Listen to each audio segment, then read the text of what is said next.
राज्यातील वाढत्या जीबीएस रुग्णांची केंद्र सरकारकडून गंभीर दखल घेण्यात आलेली आहे. धक्कादायक अशी बातमी समोर आली आहे.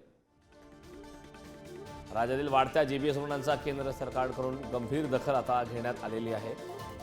मदतीसाठी केंद्र सरकारचं उच्चस्तरीय पथक महाराष्ट्रात दाखल झालंय. केंद्रीय पथकात 7 तज्ज्ञांचा समावेश आहे. आरोग्य विभागासोबत काम करणार केंद्रीय आरोग्य मंत्रालयाचंही आता या संपूर्ण परिस्थितीवरती लक्ष असणार आहे. आरोग्य विभागासोबत केंद्राचं पथक देखील आता या संदर्भात काळजी घेणार आहे. या संदर्भात ताजे अपडेट देण्यासाठी आपले प्रतिनिधी शिवाजी काळे आपल्यासोबत जोडलेत. शिवाजी, खरं तर मदतीसाठी आता केंद्र सरकारची मदत घेण्यात आलेली आहे. केंद्राचं पथक हे आरोग्य विभागासोबत काम करणार असल्याचं कळतंय. काय या संदर्भात सविस्तर माहिती, कशा प्रकारची दक्षता आता केंद्र सरकारच्या माध्यमातून घेण्यात येते? केंद्र सरकारने नियुक्त केलेल्या समितीमध्ये साधारण 7 तज्ज्ञांचा समावेश आहे. त्यामध्ये महाराष्ट्रातील केंद्रीय पथकातील राष्ट्रीय आरोग्य नियंत्रण केंद्र, त्यानंतर दिल्ली, निमहांस, बेंगळूर आणि पुणे इथल्या आरोग्य आणि कुटुंब कल्याण विभागातील कार्यालयातील राष्ट्रीय विषाणू विज्ञान संस्थेतील तज्ज्ञांचा समावेश आहे. आणि सगळ्यात महत्वाचं म्हणजे पुणे इथल्या 3 तज्ज्ञ जे आहेत राष्ट्रीय स्तरावरती काम करणार, या अगोदर स्थानिक प्रशासनाला मदत करताना पाहायला मिळतात. आणि हे पथक जे नियुक्त करण्यात आलेलं आहे ते राज्याच्या आरोग्य विभागाबरोबर एकत्रित काम करणार आहे. प्रत्यक्ष स्थितीचा आढावा याच्यामध्ये घेतला जाणार आहे. आवश्यक ती सार्वजनिक आरोग्य उपाययोजनांची हे तज्ज्ञ शिफारस करेल आणि केंद्रीय आरोग्य मंत्रालय या सगळ्या परिस्थितीवर लक्ष ठेवून आहे. त्यासाठीच त्यांनी ही एक उच्चस्तरीय समिती नियुक्त केल्याची माहिती मिळताना पाहायला मिळत आहे. या सगळ्यामध्ये पूर्ण माहिती घेऊन केंद्र सरकारला शिफारस देखील केली जाईल आणि इतर राज्यांना देखील ही समिती त्यानंतर काही शिफारसी करते का हे पाहणं महत्वाचं आहे. सध्या तरी केंद्राकडून समिती नियुक्त करण्यात आलेली आहे. राष्ट्रीय रोग नियंत्रण केंद्र जे महाराष्ट्रामध्ये देखील पुण्यामध्ये आहे, ही संस्था NIV म्हणून काम करते आणि हे केंद्र सरकारचे कर्मचारी आहेत. नक्कीच शिवाजी, कशा प्रकारची आता मदत केंद्र सरकारच्या माध्यमातून आरोग्य विभागासोबत पथक काम करतं हे पाहणं महत्वाचं आहे. खूप खूप धन्यवाद या सविस्तर अशा माहितीबद्दल. राज्यात गुइलेन बॅरी सिंड्रोमच्या रुग्णांची संख्या आता वाढत चालली आहे. पुण्यापाठोपाठ सोलापूर आणि नागपुरात गुइलेन बॅरी सिंड्रोमचा धोका वाढलाय.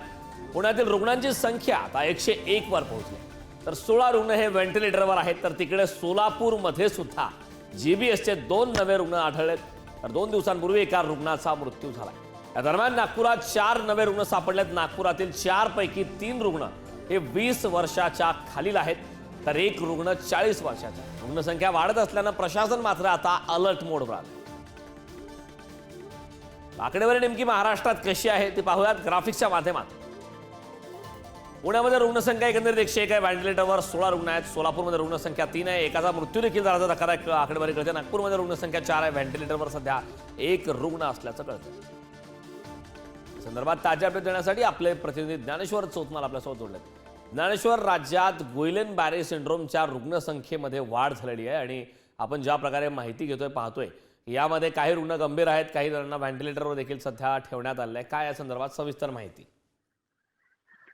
आपण बघतो की पुण्यात जीबीएसचे जे रुग्ण आहेत ते सातत्यानं वाढताना बघायला मिळतात. पुण्यातल्या ग्रामीण भागात, शहरी भागात, पिंपरी चिंचवडच्या भागामध्ये देखील जीबीएसचे जे रुग्ण आहेत ते मोठ्या संख्येनं वाढतात. आणि या सगळ्या पार्श्वभूमीवर आरोग्य मंत्र्यांनी काल पुण्यात येऊन पाहणी केलेली होती. नांदेडगाव परिसरात त्यांनी पाहणी केली. रुग्णालयामध्ये देखील त्यांनी रुग्णांना भेटी दिलेल्या आहेत आणि या सगळ्या पार्श्वभूमीवर बैठक घेतली. प्रशासनाला सूचना दिलेल्या आहेत की कशा पद्धतीने यात लोकांना मदत करायची आहे. यात सगळ्यात महत्वाची गोष्ट म्हणजे ज्या दूषित पाण्यापासून हा आजार पसरतो आहे त्या पुण्यातल्या काही सोसायट्यांमध्ये आता महानगरपालिकेच्या वतीनं पाणी पुरवठा केला जाणार आहे. स्वच्छ पाणी पुरवलं जाणार आहे. ज्या लोकांना जीबीएसची लागण झालेली आहे त्यांना हा खर्च परवडत नाही, म्हणून आर्थिक मदत जी आहे ती देखील केली जाते. कारण महानगरपालिकेच्या वतीनं रुग्णालयांमध्ये जीबीएसच्या रुग्णांवर मोफत उपचार करण्याच्या सूचना यापूर्वीच उपमुख्यमंत्री अजित पवार यांनी दिलेल्या आहेत. हा जो रोग आहे हा दूषित पाण्यानं पसरतो आणि त्यामुळे प्रत्येक नागरिकानं पाणी जे आहे घरातलं ते उकळून पिलं पाहिजे, अशा पद्धतीचं आवाहन महानगरपालिकेकडून केलं जात आहे. या सगळ्या रोगाच्या पार्श्वभूमीवर केंद्र सरकार देखील अलर्ट मोडवर आल्याचं आपल्याला पाहायला मिळतं आहे. पुणे हे सेंट्रिक बनलंय.